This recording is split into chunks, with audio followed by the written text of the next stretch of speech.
ჩვენ დღეს ბევრი ვისაუბრეთ ლევანზე, ხაბეიშვილზე, მურთაზოდოვაზე, სხვა პოლიტპატიმრებზე.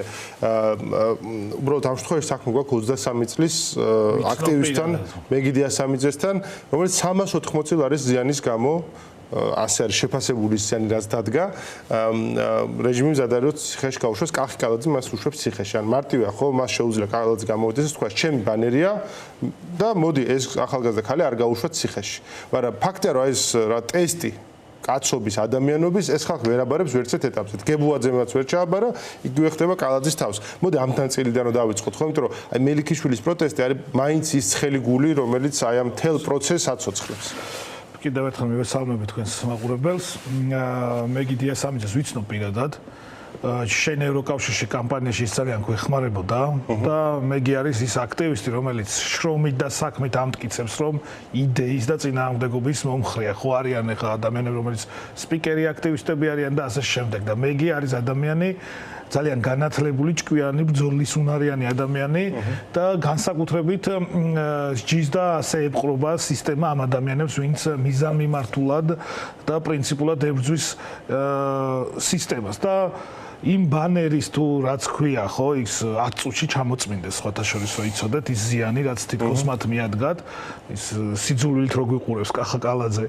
თუ დააკვირდებით მაგ სურათს ნახავთ, რომ აი თითქოს ძალიან სიმბოლური ფოტოები დადარჩება მაქინიდან აქ თავიანთ სასქესო ორგანოებზე ხელმოკიდებული ხალხი. და თვითონ ის კაის არის, რომ ის ძულს ყველა ვინც მაგ ბანერს შეხედავს და ესეთი სურათი აქვს არჩეული.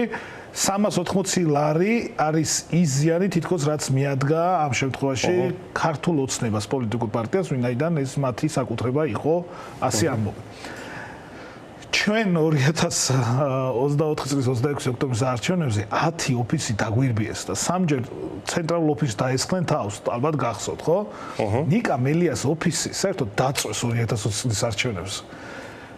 ნიკა მელიას თავს დაესხნენ აგვისტოში, ადამიანი მოპარვით, როცა ის ჟურნალისტებს ესაუბრებოდა, ფიზიკურად თავს დაესხნენ და სახეც ვიცით, სახლიც ვიცოდით და გვარიც ახლა დამავიწყო მისამართ სამტრედიაში, საცხოვრობდა ვიცოდით, გვარი არაფერი იმისათვის, რომ ეს ადამიანი დაესაჯა, არაფერი გაუკეთებიათ. ეს არის ის ნაბიჯი, რომლითაც ქართული ოცნება ცდილობს, რომ დაშინების რაღაცა კიდევ ერთი ახალი და სიბოროტის ახალი ნაბიჯი გადადგა სახეაჩოს უკვე დავიღალე იმის აღვლებს სახე აჩვენა არაერთხელ აჩვენა ქართულმა ოცნებამ სახე. ახლა არის თავარი შემდეგი რომ კონდეს ჩვენ წინააღმდეგობა ყოველდღიური პროტესტი გაძლიერდეს მეგისთვის, ლევანისთვის, ნიკასთვის. ნიკა მელიას დამწვარი ოფისის კადრები გადის ზუსტად, ხო? ხო, ოფისი დაუწვეს ადამიანს. წარმოიდგინეთ, ოფისი დაუწვეს და ერთი ადამიანი, ანუ თითქოს ეს ფაქტი არ მომხდარა. ხო? ჩვენთან რუსთავის ოფისი, სიუჟეტიც იყო ამაზე. რუსთავის ოფისი, ყველა ბანერი, რომელიც ჰქონდა განთავსებული და დამერწმუნეთ 380 ლარზე 50-ჯერ მეტი ზიანი მივიღეთ მაშინ, როცა ეს თავდასხმა თუ დაზიანება მოხდა. მაგრამ ამაზე არ არის საუბარი. ახლა საუბარი არის იმაზე, რომ ყველა ის ადამიანი და განსაკუთრებით მეგი და სხვები უნდა დავიხსნათ მალე. და ყოველდღიური პროტესტი არის მნიშვნელოვანი. ხვალ სამეთში უნდა ვიყოთ ძალიან ბევრი, რომ ქართულმა ოცნებამ ნახოს რა გადაწყვიტა სხვათა შორის კალაძემ. კალაძემ შესთავაზა, როგორც ჩანს, ქართულ ოცნებას საკუთარი გზა იმისა, რაც თითქოს ვერ შეძლო თავის დროზე გომელაურმა, ახლა ირაკლი კობახიძემ, დინარაძე და სხვები, რომ მოდი თქვენ ამ დაჭერებით და ჯარიმებით ამათ ვერ აშინებთ. და მოდი ფიზიკურად გაუსწორდებით ამ ხალხს. და კალაძემ აიღო, როგორც ჩანს, ეს პასუხისმგებლობა, ამისთვის ის აუცილებლად აგებს პასუხს, აუცილებლად გამორიცხულია ის, რაც მათ მელიქიშვილზე მოაწყვეს, რომ ეს აი თუ რამე იყო ორგანიზებული დანაშაული, მაგ ოფისში ადამიანებს ქუდი რო შეუგდო, გამოსატანად არავინ შედის. თუ დააკვირდებით, აი დააყენეთ კამერა, ქუჩის გადაღმა, ვინ შედის მაგ ოფისში. ეხლა აი გიმუშავე და მუშაობს საარჩევნო ორგანიზების ნაწილში, ხო? ეს არ არის რეალური საარჩევნო შტაბი, ეს არის რაღაც საზოგადოებრივი მისაღები, ვიტრინა. რომ აი რაღაცა ასეთი ფასადის სურათი და პარტიებს ახლა წინა საარჩევნოთ აკეთებენ ხოლმე საზოგადოებრივ მისაღებებს. რან არის საზოგადოებრივ მისაღები ეს? რა საზოგადოებაზე არის ლაპარაკი? ვინ მიდის? მაგის თქვა მინდოდა და მაგას გეუბნებით. ქუჩის მეორე მხარეს მელიქიშვილი დააყენეთ კამერა და ვინ შედის მაგ ოფისში ის ნახეთ. ეს ერთი, მეორე ვერავინ ვერ იტყვის, აი დანაშაულის შემადგენლობაა, ჩვენ უკვე მიდის ამ ადამიანების იდენტიფიცირება, რო იცოდეთ, არიან აი მაგალითად ვაჟას ბოლოს და კვარტლების მსხორები, პირები, ეს რო წაუზონდერებენ, ცოტა კრიმინალები, ცოტა პოლიციასთან შეკრული ადამიანები, ასევე არიან გლდანელები, ვიცით, ანუ მათი იდენტიფიცირება მოხდა, ვინები, მათ შორის შესაძლოა ის პირები, ვინც მელიას ოფისის დარბეულს და დიდი ხალხია, რაოდენობა არ ეხო მე ერთ და იგივე ჯგუფია. ერთი და იგივე ჯგუფია და ეს ადამიანები, რომლებიც ყავს კალაძეს დაახლოებით 100-დან 150 ადამიანი, რომელიც იყენებს ესე ფიზიკურად გაუწევს. მათ შორის ის ადამიანებიც არიან, რო იცოდეთ, ვინც ხალხს ტელეფონზე ურეკავდა და აგინებდა რუსული კანონის პირობებში. იდენტიფიცირებულია ყველა. ამიტომ ესენი ყველა იდენტიფიცირებული. ეხლა შეგინთ აქვს პრობლემა ვიღაცების დაჭერა მოუწიათ, იმიტომ რომ ძალიან სახეზე იყო ეხლა მაგის დამალვაც ვერ მოხდება და შეგინთ აქვს გარჩევები, რომ ჩვენს გვიჭერთ და ამიტომ ამის საპასუხოდ მეგი დააკავეს, რომ თითქოს მეგი დანაშაული ჩაიდინა იქ და სულიად გაუგონარ რაღაცას ედავებიან. საბოლოო ჯამში თავარი ამოცანა არის ჩვენი ეს, გამოსავალი არის ის, რომ პროტესტი გაძლიერდეს. მე აი ძალიან გუშინ ბურჭულაძის დაჭერით, ასევე ხედავდა დარწმუნებული ვარ და ალბათ ყველა ხედავს, ვინც ამ საქმეში და ამ საკითხებში გარკვეულია, რომ ქართული ოცნება არის ძალიან სუსტ ფეხებზე, ისე როგორც არასდროს ვინმე წარმოიდგენდა, რომ გომელაურს კობახიძე გასცხებდა კეფაში. წარმოიდგენდა ვინმე ეს, როგორც ხო ვერავინ ვერ წამდგა ეს ესე მოხდა. ბურჭულაძეს კორუფციის გამო როიჭე ჯერ სასაცილოა რაღაცა სამედიცინო აპარატები იყიდავ, თუ ვინმეა კორუფციაში ჩაფლული, ზუსტად კალაძეა, ზუსტად ის ასე ვთქვათ კობახიძის გუნდია, რომლებიც ახლა არიან. აი კალაძეზე კორუმპირებული ადამიანი ალბათ აღმოსავლეთ ევროპაში არ არსებობს, მარტო საქართველოში კი არა, აღმოსავლეთ ევროპაში არ არსებობს, კორპუსი და სახლი არ შენდება და რამდენი შენდება და უკანონოდ კი ვიცით, როცა მას პირადი ინტერესი არ კონდეს და მის მოადგილეებს, რომელიც ეხლა ცდილობს, რომ სხვადასხვა სამინისტროებში გადაანაწილოს. კორუფციაში არიან ასე ვთქვათ სრულად ჩაფლულები, ამიტომ ადრე თუ გვიან ეს ყველას მოუწევს, მაგრამ ჩვენ ამათ არ უნდა მივცეთ იმის შესაძლებლობა, რომ ერთმანეთი ასე ვთქვათ პოლიტიკურათაც და ფიზიკურათაც გაანადგურონ. რატომ? იმიტომ რომ ეს ადამიანები ჩვენ მჭირდება შემდეგ სამართლიანი სახელმწიფოს და სამართლებრივი სახელმწიფოს პირობებში, რომ გამოძიებასთან ითანამშრომლონ და თქვან რა იყო საბოლოო ჯამში ის დანაშაულები, რაც მას ჩადიოდნენ. აი ბურჭულაძე აუცილებლად მოყვება, დარწმუნებული ვარ კობახიძეზეც და სხვებზეც თუ რა დანაშაულს ჩადიოდნენ.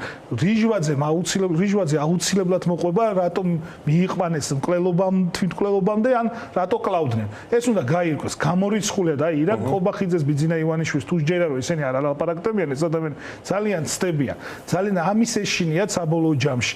ყველაზე მეტად ეშინიათ მეგის და მეგისნაირის ადამიანებს. რატომ? იმიტომ რომ თუ ეს ხალხი და ჩვენ გავიმარჯვებთ და აუცილებლად გავიმარჯვებთ, მაშინ მოხდება არა მათი ეს საქმეები პირადი გარჩევებს გაცდება და სამართლიანი სასამართლოს და სამართლებრივი სახელმწიფოს პირობებში გაირჩევა და საჯარო გახდება. ის სადღაც დაჩაზე კი არ შეიკრიბებიან და იქ კი არ გაარჩევენ და მე იარაღს კი არ მიცემენ ვინმეს რომ თავი მოიკალიან ესურიან. არამედ მოხდება ის, რომ საჯაროდ გამოვა ის დანაშაულებები, რაც მას ჩაიდინეს და ერთადერთი რისიც ეშინიათ მათ არის ამის და ერთი კიდე ამ გუნდს მონების ნაწილში და თავარი რასაც ეშინია ბიძინა ივანიშვილს არის ის, რომ მან უკვე დარწმუნებულია, რომ გადის ინფორმაცია როგორც ქვეყნის შიგნით, მისი ყოფილი თუ მოქმედი მონებისგან ინფორმაცია გადის როგორც ქვეყნის შიგნით, ასევე ქვეყნის გარეთ.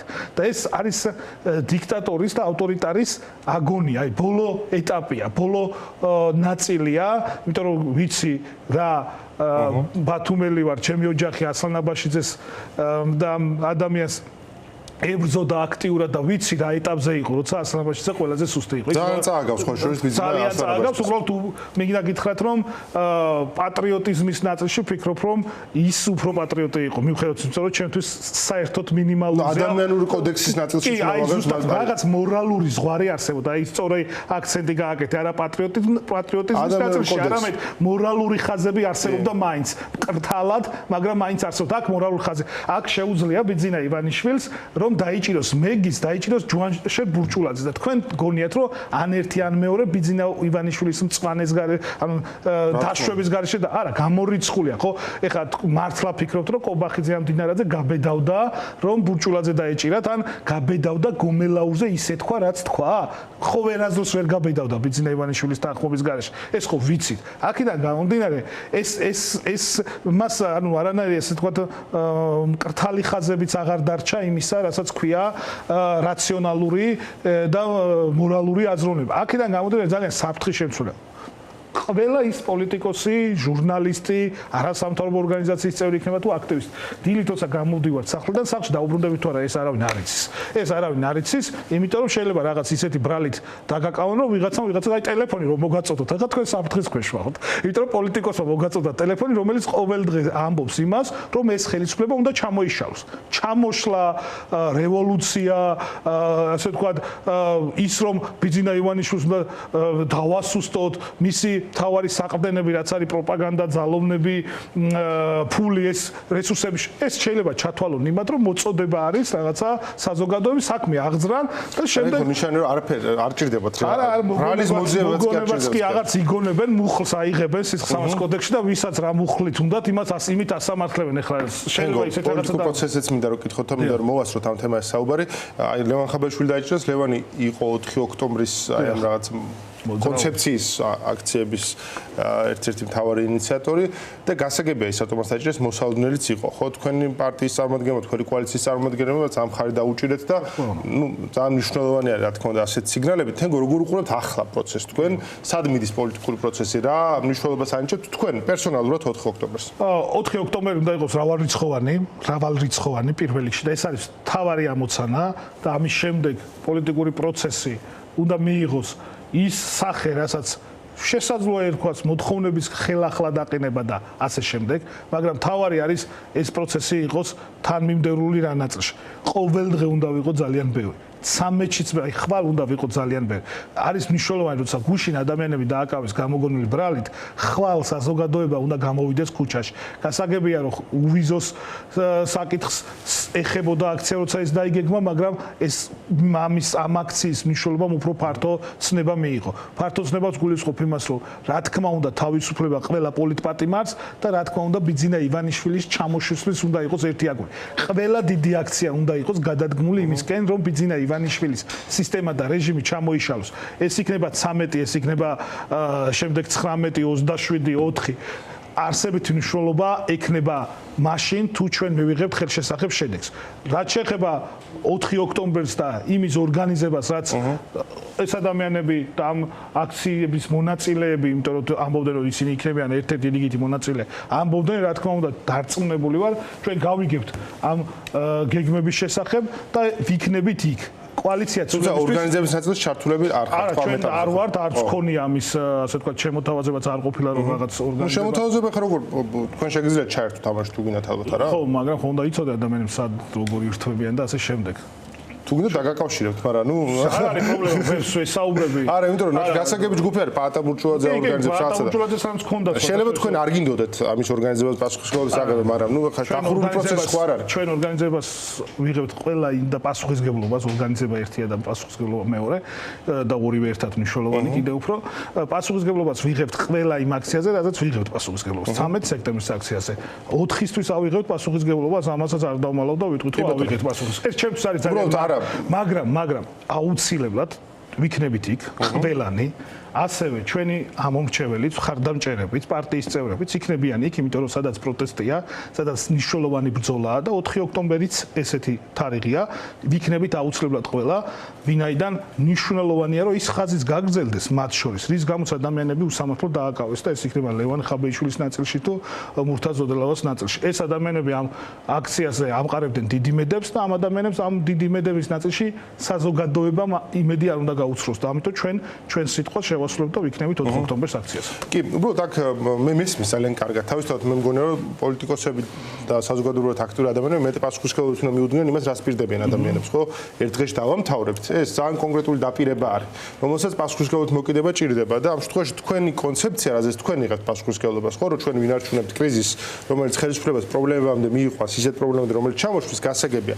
მოდით აი ხვალიდელ აქციაზე ხვალ არის 13 სექტემბერი, რომ მეტი ვთქვათ, რაზეც თქვენ იღებთ პასუხისმგებლობას ამ კუთხით. როგორ იქნება ეს აქცია, რა იქნება მისი დრამატურგია?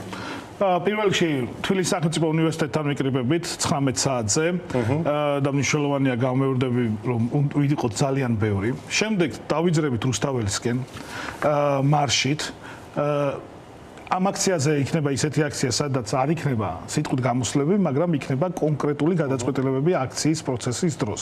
რა გადაწყვეტილებები იქნება, ეხლა ამაზე წინასწარ ასე საუბარი არ მინდა, მაგრამ პროცესი და მიმდინარეობა, მათ შორის საზოგადოების და აქციაში მონაწილე ადამიანების რაოდენობას განსაზღვრავს, არის რამოდენიმე ვარიანტიც მათ შორის, მაგრამ ეს იქნება რა თქმა უნდა პირველ რიგში მშვიდობიანი და შემდეგ აუცილებლად იქნება ისეთი, რომ დისკომფორტ შეუქმნის ქართულ ოცნებას და რეჟიმს. ეს არის ამოცანა.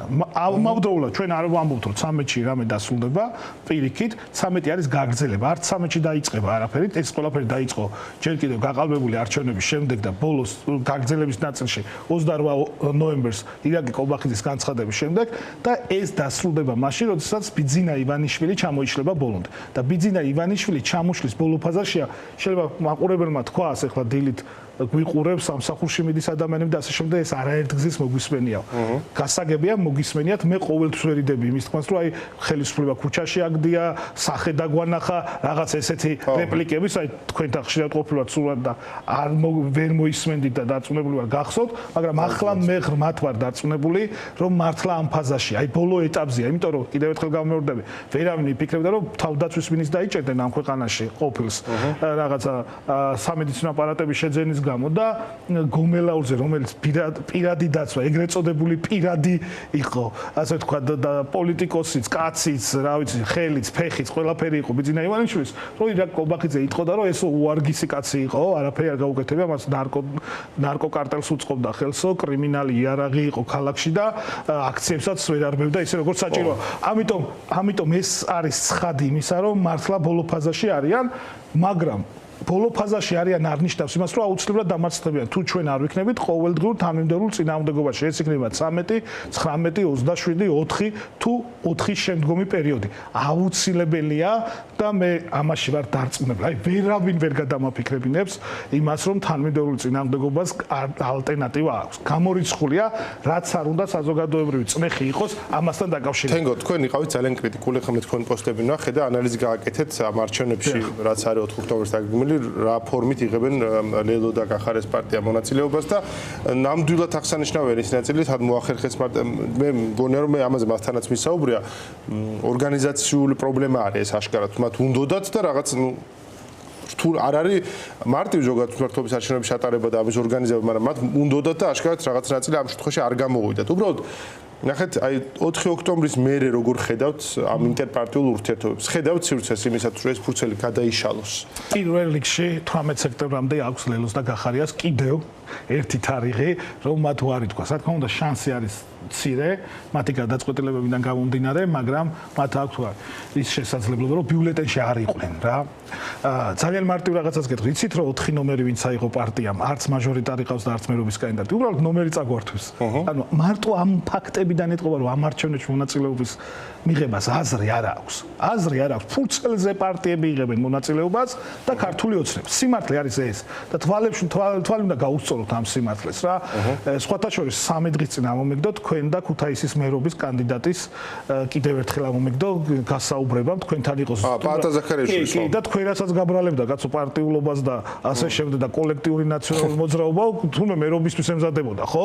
ანუ ეს ძალიან მნიშვნელოვანია. აი ამას ვამბობ. პირადი არაფერი მართლა პაატა ზაქარიაშვილს საერთოდ არც ვიცნობ, მინდა გითხრათ, არც ვიცნობ ფიზიკურად არ ვარ შენაყოფი, არ ვიცნობ პირადი არაფერი უბრალოდ ძალიან დიდი წინააღმდეგობა ზიანდება. ამაში როგორც ეხლა თქვენ გიყურებთ, ისე ვარ დარწმუნებული. ანუ ფურცელზეა პარტია 4 ნომერი მისცეს საარჩევნო ნომერი პარტიას, რომელიც არის ფურცელზე, არც მაჟორიტარობის კანდიდატი ყავს, არც მერობის კანდიდატი ყავს, არაფერი არა, არც აქ წარდგენილი და ასე შემდეგ. და ამაში იღებ მონაწილეობას და თითქოს კონკურენციას უწევდა. ერთია ვიღაცები საუბრობდნენ, რომ სისტემური ოპოზიცია, სისტემური ოპოზიცია სხვა რაღაცაა. სისტემურ წინააღმდეგობას უნდა უწევდნენ, მაგრამ საბოლოო ჯამში თამაშობდნენ მათ. ეს არის ტექნიკური ოპოზიცია. რას გულისხმობთ? 28 ადგილას საერთოდ წინააღმდეგო კანდიდატიც არ ყავს ამ ლელოს და გახარიას და დანარჩენი სადაც ყავს ტექნიკური კანდიდატებია. ანუ გამარჯვების შანსი არის 0. ეს არის კიდევ ერთხელ მოუწოდებ, რომ გამოდით ამ თვითმკვლელობის სპირალიდან. ეს არის პოლიტიკური თვითმკვლელობის სპირალი. იმიტომ რომ ბიძინა ივანიშვილი არ აპირებს, რომ მას ყავდეს სისტემური ოპოზიცია. არაპირებს ამას, ის აპირებს ერთპარტიული რეჟიმის დამყარებას. თუ ვინმეს გონია რომ აი ხა ბიძინა ივანიშვილი სისტემური ოპოზიცია მე გავა 4 წელი 28-ში მე შეიძლება მოუგოთ, იმიტომ კიდევ უფრო დასუსტება და ასე შემდეგ. გამორიცხულია. ხალხო არაპირებს ბიძინა ივანიშვილი რომ მას ყავდეს სისტემური ოპოზიცია. არაპირებს ბიძინა ივანიშვილი რომ ყავდეს საერთოდ ოპოზიცია. ეს უნდა გაიგოს და ვიღაცები დაშვების დონეზე აკეთებენ რომ აი ცოტა იქით ვითამაშოთ, გამორიცხულია ამას აპირებდეს ბიძინა ივანიშვილი მისი ნაბიჯებიდან გამომდინარე. გუშინდელი მისი ნაბიჯიდან გამომდინარე რომ აპირებდეს ამას ამის ნიშნები იქნებოდა არც ერთი ნიშანი ვინც არა მარტო ქართული პოლიტიკის პრაქტიკა იცის და ეხლა ჩემზე მეტად გამოცილი ხალხია უბრალოდ მე მაინტერესებს და უახლოეს პოლიტიკურ ნაწილში სულ რაღაცას ვეძებ კითხულობ და ასე შემდეგ და მსგავსი პრეცედენტები რაც ქართული ოცნება აკეთებს ბოლო წლებში არ ყოფილა უახლოეს ქართულ პოლიტიკაში და ვინც თეორიულად იცის ზოგადად პოლიტიკა უნდა იცოდეს ნიშნები როცა ავტორიტარული რეჟიმი ცდილობს სისტემური ოპოზიციის შექმნას და ეს რეჟიმი ავტორიტარიზმიდან გადადის კლასიკურ ერთპარტიულ დიქტატურაში ამის ყველა ნიშანი არსებობს. ახლა დარწმუნებული ვარ ვიზების შეჩერების შემდეგ თუ ის დაუშვით და პირველ რიგში ქართულმა ხალხმა უნდა დაუშვას და ამას წინ უნდა აღუდგეს რომ ქართული ოცნება ჩამოშალოს მანამდე ვიზების აკრძალვის შემდეგ თავისუფალი მიმოსვლის ევროპაში აკრძალვის შემდეგ დაიწყება პოლიტიკური პარტიების აკრძალვა და მათ შორის მაგ ხალხსაც აკრძალავენ მინდა გითხრათ ვინც არჩევნებში მონაწილეობს რომ გონიათ რომ აი ანტურაჟ შექმნის ამიტომ აუცილებელია უბრალოდ აი როგორი ზიანი ადგება იცი წინააღმდეგობას მე შემხვედრია და მე ვიცნობ ადამიანებს რომელმაც ეს კოალიცია, მაშინ კოალიცია იყო ეხა პარტია ლელო და გახარია ორი პარტია ასე ვთქვათ გაერთიანებულად არიან. იცით რომ 30-მდე ოლქში, მაჟორიტარულ ოლქში ერთმანეთს კანდიდატი დაუყენეს?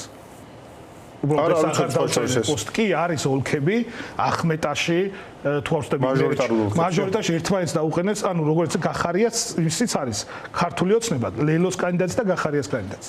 ანუ ხოშოს ავსოთ ვიკითხავ ორივე პარტიასთან. იმიტომ რომ ისინი ძალიან ამაყობენ იმით რომ ამას მიახსენეს რომ ერთმანეთს კანდიდატები არ დაუყენეთ. ბევრი არ არის, რა თქმა უნდა. არსებობს ვერ დააშოშმეს თავის წარმომადგენლები. ეს არის ანუ ბრძოლის არჯერათ ამ ადამიანებს ამდაგვარი ბრძოლის და ეს არის მნიშვნელოვანი. ანუ ბევრი საკითხია, რომელიც ძალიან აზიანებს პროცესს. ამიტომ ჩემი თხოვნა იქნება რომ 18 სექტემბრად მათ აქვთ შანსი რომ კიდევ ერთხელ მიიღონ რაციონალური გადაწყვეტილება და დადგნენ იმ წინააღმდეგობაში და პროტესტში რა პროტესტიც არის. აი ეს არ მოხდება თენგო უბრალოდ ვფიქრობ რომ არ მოხდება მაინც 4 ოქტომბრის შემდგომ მოცემულობაზე. და 4 ოქტომბრის შემდგომი მოცემულობა ერთი მინდა ვთქვა. ვინმე თუ ფიქრობს რომ 4 ოქტომბერს ახლა ვინმე ელოდება ვინმეს დამარცხებას ან გამარჯვებას და მე არაფერი არა 4 ოქტომბრის შემდგომი პერიოდი არის 4 ოქტომბრის გაგრძელებაც მათ შორის. როგორც არ უნდა წარიმართოს პოლიტიკური პროცესი არჩევნებს არ გულისხმობ. ჩვენ ამას და ერთს დავამატებ. თუ ვინმეს გონია რომ ამ ადგილობრივ არჩევნებში ჩატარდება, მე ხელისუფლება შეიძლება და ეს საკრებულოს წევრები დარჩებიან ვიღაცაები რა, ის 2-3 ოპოზიციის კოტით გაცული. არა, როგორც ქართული ოცნების საკრებულოს წევრები წავლენ სახლში, ისევე ეს საკრებულოს წევრები წავლენ სახლში. მადლობა ძალიან დიდი.